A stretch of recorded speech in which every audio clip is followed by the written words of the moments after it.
துப்பாக்கி. உங்களுக்காகத்தான் எல்லாரும். பேரு தான் பெத்த பேரு. ரெண்டு பொண்டாட்டிக்கிட்ட மாட்டிக்கிட்ட தேஞ்சு போன புருஷ மாதிரி பெரிய வீட்டுக்கு கணக்க பிள்ளையா இருந்து நான் படுற பாடு எனக்கு தானே தெரியும். மாடத்தம்பட்டி வெள்ளச்சாமி எங்க மாந்தோப்பு கிராமத்துல மாடசாமி பொண்ணு கிளி மாதிரி இருந்துச்சு. அத கல்யாணம் பண்ணிட்டு போய் 1 வருஷம் கூட ஆகல. அதுக்குள்ள எங்க ஊர் பஞ்சாயத்தை கூட்டிருக்கிய, என்ன விஷயம் சொல்லு. நான் உங்க ஊர் பொண்ணு கழுத்துல தாலி கட்டுறதுக்கு 10 பவுன் நகை வேணும்னு கேட்டேன். எதுக்கு 10 பவுனு? ஓ, தாலி கட்டுறதுக்கு கூலியா? சரி சொல்லு. இப்ப நான் 5 பவுன் நகையை போடுறேன்.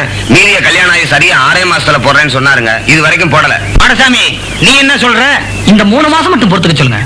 எப்படியாவது ஒரு 5 பவுன் நகையை போட்டுறேன். என்ன வெள்ளச்சாமி, இந்த 3 மாசம் தானே வாயிலா சொல்றாரு, கொஞ்சம் பொறுத்துக்க. பஞ்சாயத்தார் நீங்க சொல்றதுனால நான் பொறுத்துக்கிறேன். ஆனா ஒண்ணு, அந்த 3 மாசத்துல 5 பவுன் நகையை போடலைன்னா அடுத்த மாசமே இவ்வளவு ஒதுக்கி வச்சுட்டு நான் 2ஆம் கல்யாணம் பண்ணிக்குவேன். அதுக்கு இந்த ஊர் பஞ்சாயத்து குறுக்க நிக்க கூடாது. வெள்ளச்சாமி சொல்றதுல ஒரு நியாயம் இருக்குதான் செய்யுது. மாடசாமி நீ என்ன சொல்ற? சரிங்க. ஆனா அது வரைக்கும் என் பொண்ணை இங்க விட்டுட்டு போகாம மாப்பிளைய கூடவே கூட்டிட்டு போறாங்க. ஆனா அந்த பேச்சுக்கு இடமே இல்ல. 5 பவுன் நகை போடாம இவர் பொண்ணை நான் 5 நிமிஷம் வச்சு வாழ மாட்டேன். வெள்ளச்சாமி ஒரே போட போட்டானே. அவன் போடாதா 300 போட்டிருக்கான், 400 போட்டிருக்கான். இப்ப 5 பவுன் நகை போட சொல்றான்.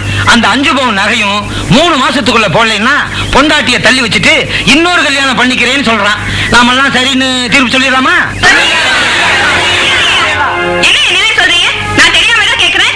இந்த ஆளு 5 பவுன் நகைக்காக தாலி கட்டின பொண்டாட்டிய பிறந்த வீட்டுல விட்டுட்டு போறேன்னு சொல்றான். அது நீங்க எல்லாம் சரியா சொல்றீங்களே, என்ன நியாயம் இது? ஏமா அமுதா, வெள்ளச்சாமி ஒண்ணும் புதுசா கேட்கலையே. மாடசாமி தர்றேன்னு சொன்ன 5 பவுனை தானே கேக்குறேன். அது குடுக்கலங்கிறதுக்காக அந்த ஆளு பொண்டாட்டிய விட்டு விலகி போறேங்கிறது நியாயமா? அவளை மட்டும் விட்டு போனாதான் தப்பு. அவ சீதனமா கொண்டு வந்த நகை நட்டு, பண்ட பாத்திரம், துணிமணி எல்லாத்தையும் அப்படியே மூட்டை கட்டி திருப்பி கொடுக்க வந்திருக்கானே. ஏன் வாழத்தாம்பட்டி, நீ இந்த ஊர்ல இருந்து கொண்டு போன எல்லாத்தையும் அப்படியே திருப்பி கொண்டாந்துட்டியா? ஆமா, சந்தேகம் இருந்தா பஞ்சாயத்துக்காரங்க இப்பவே இந்த மூட்டையை அவுத்து பார்க்கணும். அவுத்து பார்த்தாதான் உங்க யோகியதை தெரியுமா இருக்கும். ஆமா, இந்த ஊர்ல இருந்து இவளை நீ தாலி கட்டி கூட்டிட்டு போகும்போது இப்படிதான் வயசு தள்ளிட்டு இருந்தாளா? அதானே?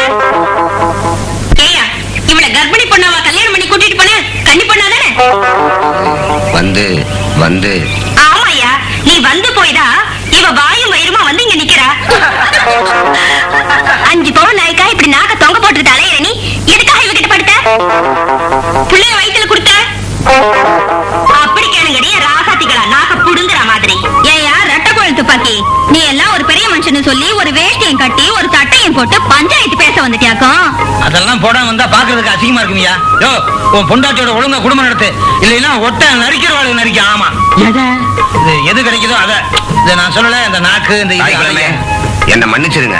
எனக்கு நகையும் வேணாம், நட்டும் வேணாம். என் பொண்டாட்டியே போதும். அப்படி வா வலிக்கு. அடி என் கண்ணுங்களா, நீங்க தான் இந்த ஊருக்கே விடிவெளி. எதுக்கு சொல்றதுன்னு ஒரு முறை இல்லையா? முன்னாடியே சொல்லி வச்சா பின்னாடி உபயோகமா இருக்க வேண்டியதா? பின்னாடி எல்லாம் உபயோகப்படாது. நீ என்ன மாரி இப்படி திருதுப்புன்னு சொல்ற? நான் உங்க வாரிசை வயித்துல சுமந்துட்டு இருக்கேன். நீங்க என்ன உங்க வாரிசா சட்டப்படி சம்பிரதாயப்படி ஏத்துக்கங்கன்னு சொல்றேன். பெரியவங்க சம்மதத்தோட உன் படிப்பு முடிஞ்சதும் நான் படிச்சு பிஎஸ்சி டிகிரி வாங்குறதுக்குள்ள உங்க குழந்தை எனக்கு அம்மாங்கிற டிகிரியை கொடுத்துருமே. அதுக்கு நாம இடம் கொடுத்தா தானே நாளைக்கே ஒரு நல்ல லேடி டாக்டரா பார்த்து உன் வயித்தை சுத்தம் பண்ணிடுவோம். என்ன எப்படி சுத்தம் பண்றது? பெட்ரோல் ஊத்தி கொளுத்தியா? மேரி, என்ன இந்த சின்ன விஷயத்துக்கு போய் பெரிய பெரிய வார்த்தையெல்லாம் சொல்ற? ஓஹோ, உங்களுக்கு இது சின்ன விஷயமா? சின்ன வெத்ததான் பெரிய ஆலமரமாகுது. ஏன் உங்க அப்பாவோட ஒரு துளி உயிரணுதா இப்ப மிஸ்டர் ராம் மோகனா வாலிப முறுக்கோட வாட்டா சாட்டமா இப்படி வளர்ந்து நிக்கிறீங்க. இப்ப நீ என்ன பண்ண சொல்ற? உடனடியே உங்க அப்பா மட்டும் சொல்லி நம்ம கல்யாணத்துக்கு ஏற்பாடு பண்ணுங்கன்னு சொல்றேன். அது அவ்வளவு ஈஸி இல்ல. பெரிய லட்சாதிபதி வீட்டு பொண்ணு தனக்கு மருமகளா வரணும்னு கனவு கண்டுகிட்டு இருக்கிற அவங்க கிட்ட போய் நான் உன்னை பத்தி எப்படி சொல்ல முடியும்? அப்படியே சொன்னாலும் அவங்க என்ன சொல்லுவாங்க தெரியுமா? என்ன சொல்றாங்க? கொஞ்ச நாள் பழகின உன் கூடவே படுத்துக்க சம்மதிச்சவ இதுக்கு முன்னால யார் கூடவும் படுத்திருக்க மாட்டாங்கிறதுக்கு என்னடா ஆதாரம்னு கேட்பாங்க. அப்ப நான் அவங்க கிட்ட எந்த ஆதாரத்தை காட்டுறது? உங்க அம்மா உங்க அப்பா கிட்ட மட்டும் தான் படுத்து பெத்தாங்கிறதுக்கு என்னடா ஆதாரம் காட்டுவா? சொல்லுடா, உங்க அம்மா என்னடா ஆதாரம் காட்டுவா? சொல்லு. என் சட்டிலேயே கை வச்சுட்டேல்ல, உன்னை கவனிக்க வேண்டிய விதத்துல கவனிச்சுக்கிறேன். நீ சரிதான், போடா.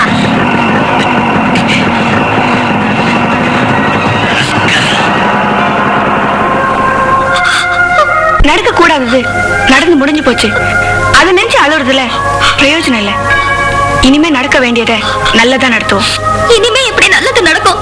அந்த பாவிதான் என்ன நாசம் பண்ணிட்டு நம்பிக்கை துரோகம் பண்ணிட்டானே. இத பாரு மேரி, இந்த நிமிஷத்துல இருந்து பொறுப்பை என்கிட்ட விட்டுடு. நீ தைரியமா வீட்டுக்கு போ. நாளை காலையில ஒரு நல்ல செய்தியோட வந்து பாக்குறேன். செய்யற தப்ப சேஃப்டியா செய்யாம இப்படி அடிக்கடி தண்டச்சனம் வைக்கிறானே. ஒரு 25 பைசாவுல தடுக்க வேண்டியதை 20,000 25,000 அடிக்கடி ஆள வேண்டியது இருக்கு. சரி சரி, இந்த தடவை மட்டும் என்ன ஏதுன்னு பேசி செட்டில் பண்ணி அனுப்பிச்சிருங்க. அடுத்த முகூர்த்தத்திலேயே நம்ம பையன் கல்யாணத்தை முடிச்சிருவோம். சரி பொண்ணுங்களா, நாளைக்கு சாயங்காலம் அந்த பொண்ணை எங்க அழைச்சிட்டு வாங்க. என் பையனையும் இங்க இருக்க சொல்றேன். என் பையன் அந்த பொண்ணோட பழகுனது, பிள்ளைய கொடுத்தது உண்மைதான் ஒத்துக்கிட்டான்னா உடனே அந்த பொண்ணு கையில ஒரு 20,000 25,000 கொடுத்துறேன். இத பாருங்கம்மா, இது வரைக்கும் உங்க மகன் செஞ்ச எத்தனையோ பாவத்துக்கு நீங்களும் துணை போயிருக்கலாம். அதுக்கெல்லாம் பிராயஷ்சித்தமா உங்க மகனால கர்ப்பமா இருக்கிற மேரிய மருமகளா ஏத்துக்குங்க. நல்ல கதை.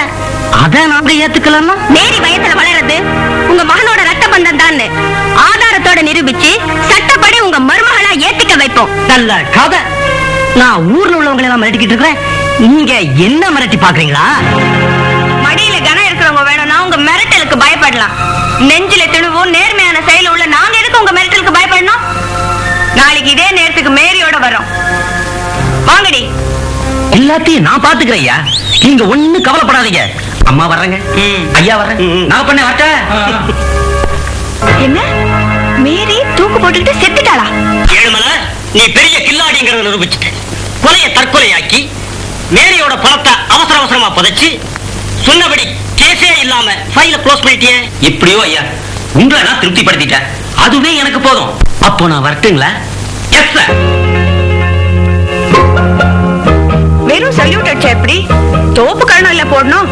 அப்போதானே உங்களுக்கு லஞ்சப்படி அழுக்கிற ஐயாவுக்கும் அம்மாவுக்கும் சந்தோஷமா இருக்கும். நான்சென்ஸ். உனக்கு என்ன திமிர் இருந்தா போலீஸ் இன்ஸ்பெக்டர் எங்கிட்டயே இப்படி இலக்காரமா பேசுவ? அட, நீங்க போலீஸ் இன்ஸ்பெக்டரா? நான் என்னமோ உங்களை இந்த வீட்டு வாட்ச்மேன் கூர்க்கா இல்ல நினைச்சேன். என்னோட யூனிஃபார்மை பார்த்தும் நான் ஒரு போலீஸ் இன்ஸ்பெக்டர்ங்கிறது உங்களுக்கு தெரியலையோ? ஓஹோ, அதான் உங்க போலீஸ் டிபார்ட்மெண்ட்க்கே பெருமை தேடி தர மாதிரி இந்த கொலைகார கும்பலுக்கு சல்யூட் அடிக்கிறீங்களோ? நல்ல கதை. இதோ பாருங்க பொண்ணுங்களா, மரியாதையா நீங்க எங்க விஷயத்தை தலையிடாம ஒதுக்கி போயிடுங்க. இல்ல என்ன பண்ணுவீங்க? இந்த மாதிரி சோரமான போலீஸ் அதிகாரிகளை கையில வச்சுக்கிட்டு இன்னும் எத்தனை பொண்ணுகளை மேரிய பண்ண மாதிரி கெடுத்து கொலை பண்ணுவீங்க? Shut up. யார் சொன்னது உங்ககிட்ட மேரிய ரேப் பண்ணி கொலை பண்ணதுன்னு? அவ யாரையோ காதலிச்சு அந்த காதல் கை கூடலன்னு கோலத்தனமா தற்கொலை பண்ணிக்கிட்டா. இது உங்க செட்டப் இல்ல, இதுதான் நிஜம். இதுக்கு அந்த பொண்ணோட போஸ்ட்மார்டம் ரிப்போர்ட்டே சாட்சி. அப்படி ஒரு பொய்யான சர்டிபிகேட்டை தயார் பண்ணி தந்ததும் உங்களை மாதிரியே இவங்க பணத்துக்கு சோர போன ஒரு டாக்டர் தானே. மரியாதையா நாக்க அடக்கி பேசுங்க. நான் யாருன்னு தெரியாம என்கிட்ட துள்ளாதீங்க.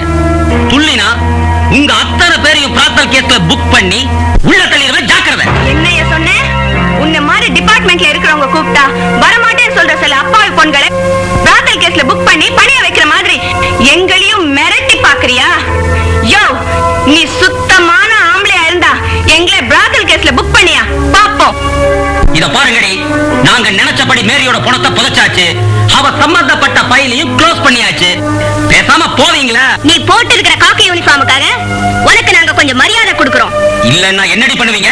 மேரியே பணமாக்கி புதைச்சவங்கள மட்டும் இல்ல, அதுக்கு உடந்தையா இருந்த உனக்கும் உன் பேச்சு கேட்டுக்கிட்டே போலீஸ் சர்டிபிகேட் கொடுத்த அந்த விலங்கு மாட்ட வைக்கிறோமா இல்லையான்னு பாரு.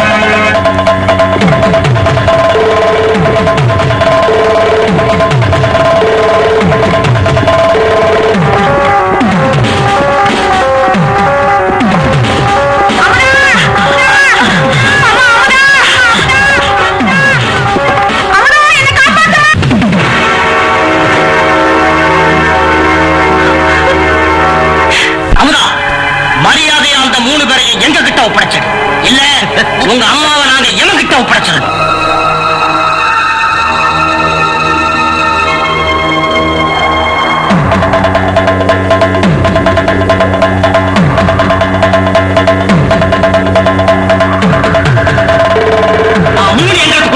நீ இவங்க 3 பேரையும் விடலாம்னா அடுத்த நிமிஷமே இவன் கையில இருப்பான், உங்க அம்மாவோட மூச்சே நின்று போகும்.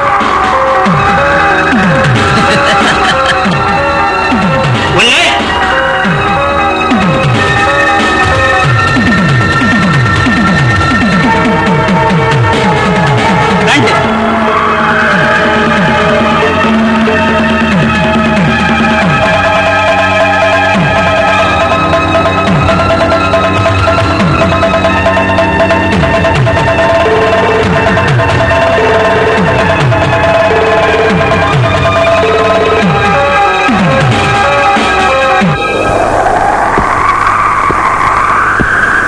புத்திசாலித்தனமா நடந்துக்கிட்ட.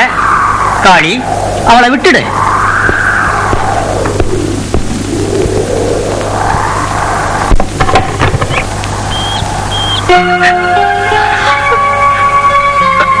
ஏய் அமுதா, இதுக்கு மேலையும் கமிஷனரை பாக்குறது, மந்திரிய பாக்குறது, பெட்டிஷன் குடுக்கறதுன்னு அலைஞ்ச அப்புறம் உங்க அம்மாவோட பணத்தை தான் பார்க்க வேண்டியிருக்கும். ஜாக்கிரதை. வாங்கம்மா.